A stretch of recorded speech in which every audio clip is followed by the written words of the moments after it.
sidelines. Casey Taylor, the new head coach at his alma mater. He won a state championship with Del Earl before stints with Capital Christian and Indercom.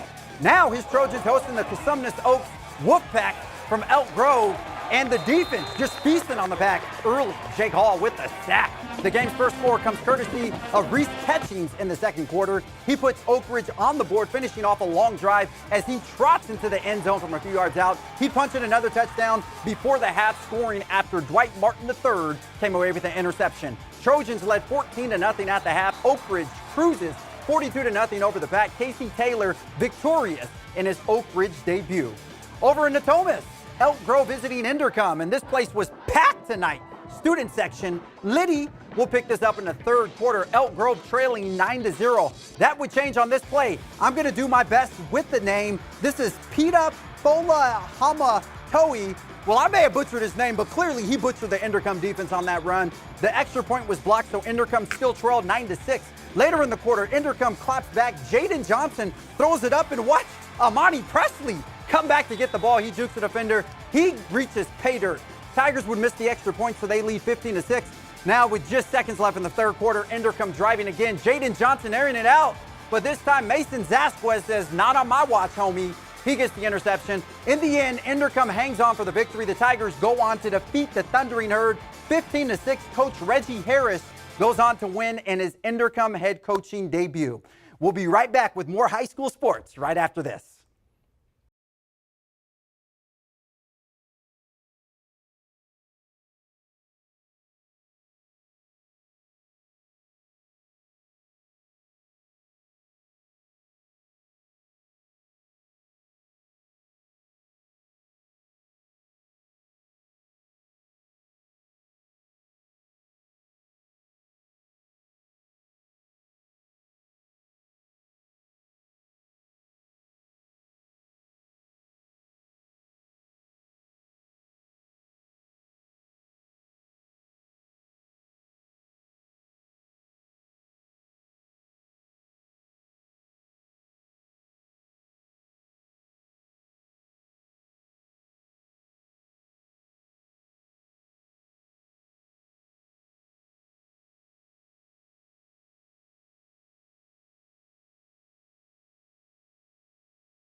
Welcome back. Are you tired of high school football yet? Of course not. Let's keep it going. We're going to head to Rio Linda where the Knights hosted the Center Cougars, their crosstown rivals this evening. If you're a Rio Linda fan, you may just want to look away from these highlights. Early in the first quarter, center ball, Robert Ritchie takes the handoff. He slices through the defense like a knife through butter. Now, Center would convert the two-point conversion to go up 8-0. A little later in the quarter, it's that guy again. Yes, Sir Ritchie. And the same result. The kid can ball, guys. Center goes up by 2 scores, and this one would get ugly for the Knights real quick. Center, they go on to spank Rio Linda by a score of 68-7. All right, time to head south to Modesto. Big opening night for the Central Catholic Raiders, who welcomed the Merced Bears to town, and this one was a good one. Raiders up 10 when we were treated to a double pass as the Bears scores. Receiver Jack Collins throws it to his wide-open teammate there. Touchdown Bears. Merced within 3 of the Raiders in the second quarter, but Central Catholic answers right back as Julian Lopez takes the handoff up the middle, then turns on the afterburners. See ya, wouldn't want to be ya. Lopez headed home. He helps lead the Raiders over Merced in the season opener, 31-28, the final. Now across town, the Davis Spartans of Modesto playing their home games at Gregory High, hosting the Western Ranch Cougars from Stockton. And this one all in favor of Sparty. That's Adrian Gallegos to the far sideline where Victor Rojas Jr. takes it from there. Then check out Elijah Prince, takes the handoff and leaves the Cougars in his dust. I mean, look at this kid. Ballin'. The Davis Spartans pitch the shutout, holding off Western Ranch 28-0.